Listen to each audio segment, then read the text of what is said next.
attempting to figure out that if following the American Revolution, the role of women in the United States changed and they were given far more legal, political, and social rights than women in other countries is true or not. So basically what this is saying is that after the American Revolution, they were giving more legal, political, and social rights to the women in the United States, which is more than women had in other nations. So what we were taught was that women who did heroic actions during the war were not recognized and still always seen as lower.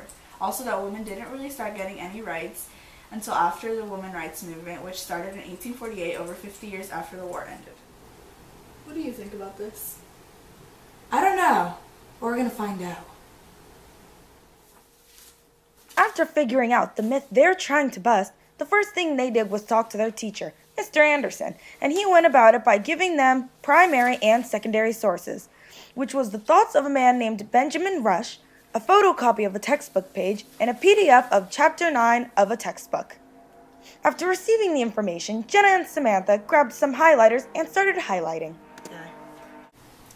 In the document about Benjamin Rush, it says, "I cannot dismiss the subject of female education without remarking that the city of Philadelphia first saw a number of gentlemen associated for the purpose of directing the education of young ladies."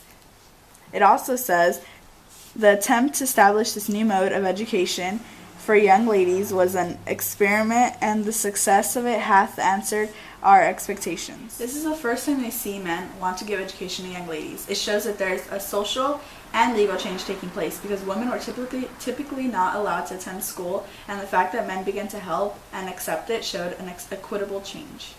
This is also evidence that women were having changes because in allowing women to attend school and using the word successful to describe it shows a change in the views of men considering a man who wrote this.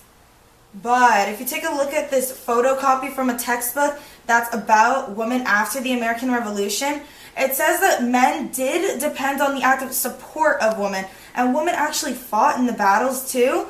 But then here it says women remained in a second-class status, meaning that they were not moving up. And also, it says in the Declaration of Independence that all men are created equal, emphasis on the men. That doesn't include women. Ooh, but if you take a look at a PDF from a textbook, there were women's rights as well. It says the idea of Republican motherhood thus took root, elevating women to a newly prestigious role as the special keepers of their nation's conscience. And it also brings up the educational opportunities again by saying they expanded. Ooh, then right here, it says Republican women now bore crucial responsibility for the survival of the nation. They sure make women sound important here. From this evidence, it shows that they are gaining political rights as well.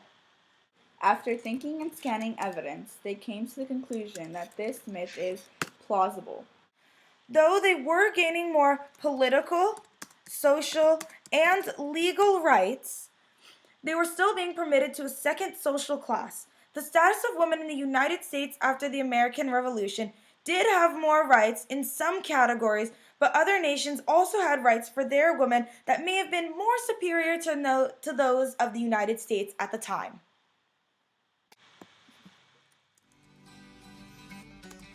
Thank you.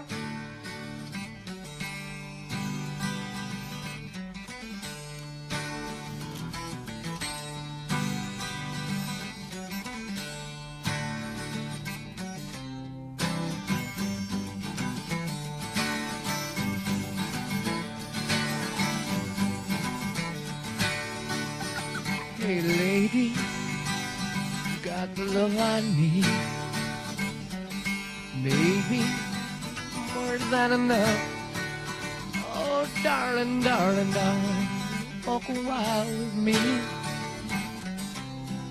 Oh, you got so much, so much.